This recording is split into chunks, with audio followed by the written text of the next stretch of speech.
good? What up? It's your boy Sam, and here at Viral Hip Hop News. Do me a favor, family, before we get started with the content. Y'all know what to do. Go up top and hit that like button.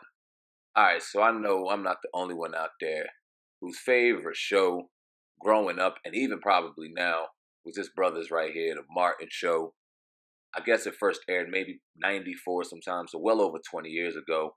Went off air easily 15, 16 years ago, and still does damage to this day. You can put on any one of those episodes and it'll have you cracking the hell up to this day. And I think that's the reason why we all clamor to seeing what the Martin cast is doing now, and if there ever would have been a reunion now. You got Tichina, Arnold, and Tisha Campbell talking about the possibility of a reunion as well as a movie. Now, mind you, this is prior to the late Thomas Ford's death. For those of you who don't know, Thomas Ford, a.k.a. Tommy Strong, passed away a few years back due to some illness. Rest in peace to Thomas Ford. Y'all enjoy the content. Listen to Tichina, Arnold, and Tisha Campbell talk about the possibilities of the Martin reunion. Leave a comment in the comments section, and of course, subscribe to Viral Hip Hop News. Without further ado, let's go. You sway like that. You sway Yeah, like that. I'm saying. Okay. I'll give you a verse, you give me a chorus. And the work continues on, and she looks the same way she did when you watch her on these repeats of Martin, and she's a good friend of the family. Welcome to the show, Tichina Arnold. Thank you. I know- bid you do. Thank you. Thank you very kindly. You know that clip we played was from the episode that Biggie, Notorious B.I.G. Oh my came on. gosh, that was one of my favorite episodes. That and the Brother Man, when Brother Man took the CD, we did the whole Wesley Snipes thing. But oh my gosh, that was very memorable for me because before I came in the door, see, I always remember what happened off camera. That's what made me laugh so hard because I forget everything that we've done on Martin, and I'm still in shock that so many people still watch it, and y'all watch it like it's new. I'm like, y'all saw it like 50 times already. It doesn't get old. I got that episode on my DVR. It came on a couple weeks ago because it's Biggie, Lil C's was on it. Oh my God, y'all got an episode. That's when Biggie was in a car accident. Remember, he was on the cane. Yep. Everything. What was that like when the cameras were off? Did you get the? We were treating Biggie like he was, John Lennon. Yeah. He was like, I was just like, oh my God, what am I going to do when I walk through the door? Like, I was trying to figure out what I was going to do. And then I was like, bing, I'm going to walk in like Mary. I'm going to do like Mary J. Blige. So now I did my Mary J. Blige. Yo, pull up some Mary. Because let me tell you something, Tichina. Because I love Mary J. Blige. Yes. That's my girl. What I happened love to her. be is you guys got that in common. That's funny. Well, the funniest part was when we were getting that clip together, OQ pulled it up, and as soon as she hit the door, I started doing like this. Because it's like, all I really want is to be happy. Yes. Okay, What? Wonder. Are Let's you do kidding this. me? That's your Mary J. song? What? Listen. That's the thing. I still jam to that. I put that in my playlist, and then I put it on Genius and let it go. Wow, you know what? On top of Hey, man, listening to let's back up Sirius, the of course. I can- listen to Sirius. But Tichina, can we back the chairs up and you and have the biggest? Stop playing. I ain't messing with the chair. I look like a fidget, huh? So I look like a fidget. Can y'all do your Mary dances? Okay, Come here we on, go. Heather. Come on, Heather. Listen, you ain't got to ask me twice. Okay, Heather, you can't do your Watch Mary. this. Okay, watch this. This my jam. Okay. Oh, get it, Heather. Okay. All right. Okay. All right. You gotta look at the face, though. But look at Heather's. Okay.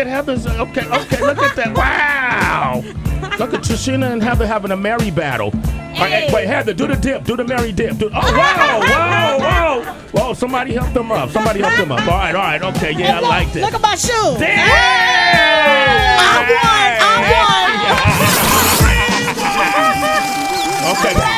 Ever get sick of people calling you Pam? Like, do you feel like it's just like leaves you with your past when you're trying to do movies and other things? Never. No. All it tells me is that I did my job right.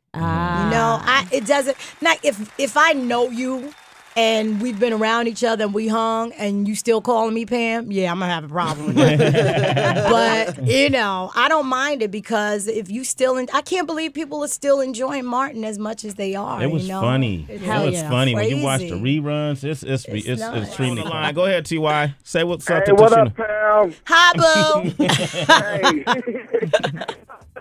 Like that show where y'all was thinking that hold up the light. Oh, yeah. That was funny. The BB and CC one. Hey, anything going on with you and Martin for the future? Like, it's Martin reunion. Do Tommy got a job yet or something? Like, You know, Tommy does have a job. Tommy's doing a lot of stuff. He's producing and stuff. And Carl is working too. Tisha's working, raising kids. You know, we've all gone our separate ways. But for some reason, when I got to New York, everybody's been asking me, what about the Martin reunion? Yeah. So I'm like, do y'all know something that I don't know? I would love a Martin reunion. Yeah, you know, I talked to Martin like a year ago about, you know, us doing a Martin movie. Oh, that would be, hopefully, you know, we could pull it together. It's just a matter of test of time. It's actually shocking to us as well. Oh, is it crazy to you? Did you know back then that it was going to be the show that it was? It was going to make the impact that it did? No, absolutely not.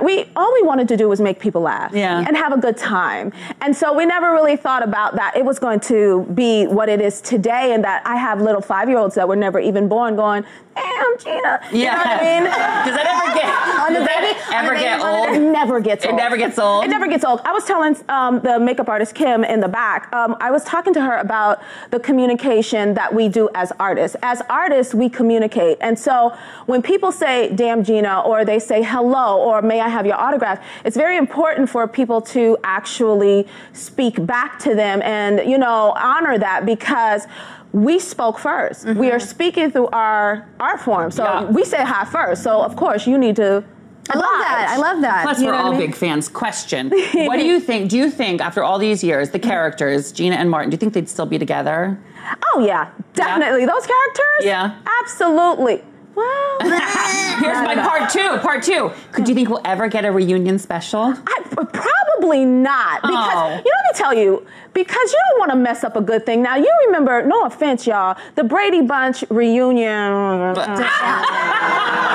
If it ain't broke, don't fix it sometimes. If it's not broke, don't fix it. I mean, it was a different time. And so you bring them back with different, scenarios and more modern. I think it's a different world now. We didn't have, like, cell phones back then. Yeah. Well, now you're too busy with Dr. Ken anyway. We're all so busy. So, I'm on a new show, Dr. Ken, on ABC. I love that you get to wear scrubs most of the time. Pajamas. That's such an ideal job. Oh, I love my job. Do you get to wear nurses' shoes, too? Because that looks comfortable. Well, sneakers. Sneakers? Yeah, we get to wear sneakers. And some of the nurses' shoes sometimes, depending upon which color I wear. But for the most part, this entire cast, Jonathan Slavin, Ken Jeong, Dave Foley, Albert Sy. Oh, my God. My little Albert Sy. He's so cute. He's so cute. Susie and Kate. We are all so close so quickly. This is my TV family. Like, they are incredible, and they're all veterans. So they get it. There's nobody like, really, funny and the acting, inappropriately on sets, because you hear about those kind of things. Like divas, you're saying? We don't have divas on our sets. Everybody gets it. Have you ever worked with a diva? Sort of like being here. Yes, that's right. It must be such a bummer when you get on a set, you're trying to make something fun, and you're like, oh she's lame. Yeah. She's a diva. You guys clicked as a family right away? We clicked so well. And everybody respects each other's talent. Everybody is so good. And Ken is the number one. Like, he is so supportive. And all we want to do is support him, because he's just the nicest guy in the world. He's a real doctor. Oh, he was a real doctor. In Woodland Hills at Kaiser. Unbelievable. And we know him, of course, from the Hangover movies, and now this show. That's so fun. And this show is really important because it's so diverse, and you get to see an Asian family, two Asian actors starring in a sitcom. Yes. And the last time that happened prior to Fresh Off the Boat was 20 years ago. Was it Margaret's show? It was Margaret Cho's, American Girl. Yeah. And, it's important that you see, diversity on television. And we got some really great stuff coming up, Good. Even just with, whether we have myself or on the show or Jonathan Slavin's character who happens to be gay, we have the diversity. We are showing people, and there are little kids out watching television or people just seeing themselves. Yes. And so it's important. Jonathan pointed it out to me that, there was a time, Tisha, where you were the only little black girl on television. That's why, African-American women will come up to you and start crying. Because you represent something. They may not even know it. And I go, right. Yeah, because in small towns, it's important to be able to point at TV and say, oh, look, I can be like that. Right. Well, listen, when you walked out here, we were playing some music. It turned out it was your music. My music. Guilty. Steal Here. Tell me about that. I own a restaurant in North Hollywood. Wow. Yes, it's called Zen Lounge, named after my boy, yeah, my I've heard son. of Zen Lounge. Yeah, it's on Ventura Boulevard and right in there near Universal Studios. So I started singing there, and all these producers kept coming, and there was one producer named B. Slade, and he said, "I know what to do with you." He did my entire album, and then we decided to just drop it on SoundCloud and just see what happened. Oh, what a wonderful feeling. What a feeling to be one. What a feeling to be. Revolution. Feeling to be. Oh, what a wonderful feeling. Nigga, we made it. What a feeling to be one. Fuck y'all.